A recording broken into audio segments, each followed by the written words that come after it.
Hey investors.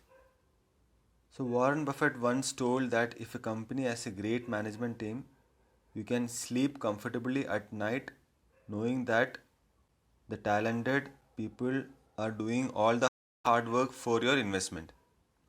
Accessing management is very vital before investing into the business or that particular stock.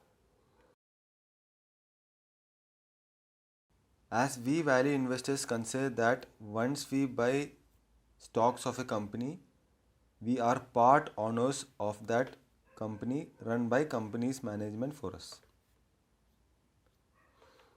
Hence, it's vital to know that the businesses we hold are managed by efficient management team and that they maximize our profits and ensures a positive cash flow from the business they run to we shareholders.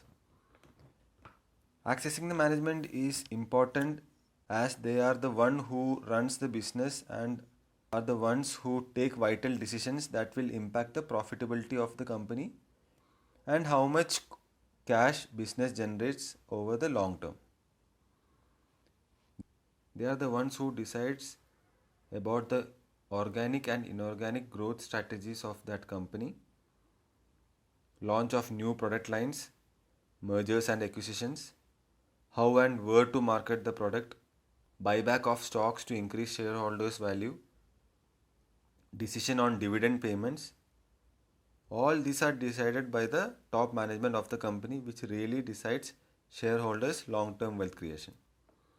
It's true that if you find a really great business which is fairly simple to understand and has products which does not go out of date from the market and that customers keep buying them, then it's really worth to invest in such a company. But it's then vital that its management is efficient and effective. For an example, if the same great business and hence the product is owned by two companies under two different brands, then the only differentiation ensuring consistent cash flow and profit generation is that how the respective company management effectively brings in strategies to push their product to more customers with fairly good margins. As they both own same product, it's really the efficiency of the management which will be the game changer there. So having a great product line may not make the company profitable if the management is not efficient enough. The integrity of the management is very important. So that is the first trait. They need to be really honest and trustworthy. A simple Google search of the persons in the management will help you clarify further. While we buy a stock, there actually we are choosing a particular management as well, whom we believe can manage our hard earned money and business effectively.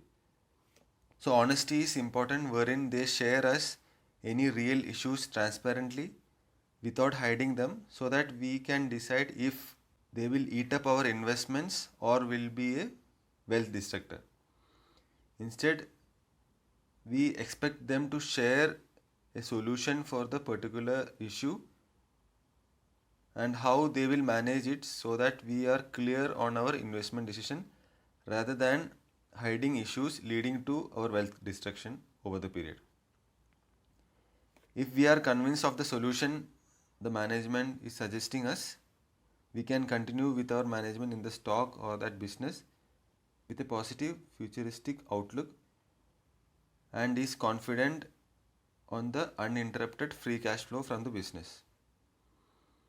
Other quality of management is the skill or efficiency of the management. They should be competent. Management operational efficiency is gauged mainly by two ways. So first is capital allocation, second is debt management. Capital allocation is the decision of where to allocate money in order to extract maximum amount of cash flow in longer term, that too consistently. Capital allocation can be done by management in a wide list of slots. They could expand the inventory base, expand production facility, say by buying more equipment and machineries. They may invest more in R&D of new products, buying back of their own stocks, and the list goes on. All these decisions holds good as far as they creates more money for the shareholders for the capital invested. Next is debt management. I urge you to recall my earlier session on financial leverage and operational leverage. Those are like section number 8 and 9 respectively. Debt is simply more money to invest in the business to increase the revenue and hence the profits. Again, I suggest you to recall my session number 10 on debt to equity ratio. So if the debt levels are within limits, definitely debt helps to grow the business exponentially if managed well, which we call as the leverage. Often capex and other expansion requirements of the company are funded by these debts. But the free cash flow has to be maintained healthy with a healthy return on capital employed, that is ROCE ratio. Again, ROCE is explained very well in my earlier session number 12. Some management lifts too much debt and often goes bankrupt. We should look at those managements who takes debts which are manageable with the earnings the company generates and that it is capable of repaying by utilizing the leverage efficiently. For gauging the integrity and honesty of the management, I suggest you to go through at least past 5 to 10 years of their annual reports, which will be available in their website, in which you can read the chairman's letter or the board's report, both which I had explained in my earlier session on analyzing annual reports, that is session number 25. So if you have not seen that, I strongly suggest you to go back to those videos and go through them and then get back here. You can see in some letters, CEO would have mentioned of some issues or challenges faced by the company, which is quite normal in a business, and that he or she would have suggested a way through or a solution to resolve that problem going forward. So if those solutions suggested are really incorporated and resolved, which is mostly reflected in the subsequent year annual reports, then it shows that the management is really capable of resolving the issues, though they come up in some years. Also, regarding future business plans or debt reduction plans, as communicated by CEO in earlier annual reports, see if he has in actual implemented his plan or if he is just bluffing, which can really gauge the management integrity and efficiency. Say for an example, CEO mentions that company due to heavy capex requirements have taken up above the limits debt burden, but they plans to reduce the debt over the next 3 years by opting strategy say 1, 2, 3. So if the management is really efficient and honest, they will maintain its follow-up resolution on real case debt reduction and how much they could reduce in the subsequent annual reports. If not, you really need to dig deep for the management integrity. Since if they completely ignore on what they communicated earlier, we should really rethink of what all real issues probably that management is hiding from the shareholders. As mentioned in my session on annual report analysis, it is important to gauge the CEO and company management's honesty, attitude, and transparency by hearing their quarterly or yearly earnings call with analysts and shareholders, which you can easily get from the recorded version online or even attend live event as per date scheduled by the management. In this earnings call or meetings, normally analysts ask really hard questions, grilling the management, and it's interesting to hear how the CEO or management or its CFO handles the questions, clearly giving us fair idea about them. Another point is to gauge how much risk the management is taking. Debt management, as explained above, will give you a fair idea of the same. Debt to equity ratio will also help us find out the same. Note that some amount of debts are always important for businesses to grow, and majority of successful business have taken debts for growing and expanding their business. Only thing is that the debt should be manageable.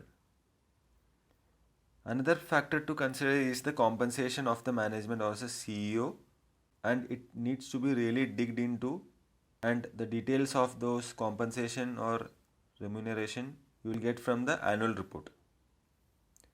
It's better if mainly CEO or other higher management is given stock rewards as compensation, since in such a case they will put in all the sincere efforts to improve the company performance, and hence the stock price appreciates and they get paid off well by the stock reward appreciation. So they really will care of the stakeholders' return, which will benefit him as well. Lastly, the one thing which I look at while assessing a management is the related party transaction of the company. So related party transaction done by its management needs to be verified and analyzed. This will be again mentioned in company's annual report. A related party transaction, which otherwise called RPT, refers to a deal or transaction made between two parties who are connected by pre-existing business relationship or a common interest. Companies often seek business deals with parties with whom they are familiar or have a common interest. RPT, though legal, may create conflicts of interest or lead to illegal situations. Publicly listed companies are bound to disclose their RPTs in the annual report. It is quite common for companies to do businesses with people or organizations with whom they already have relationships. Most common type of related parties are business affiliates, shareholder groups, even their subsidiaries, and minority owned companies. RPTs can include sales, leases, service agreements, and loan agreements.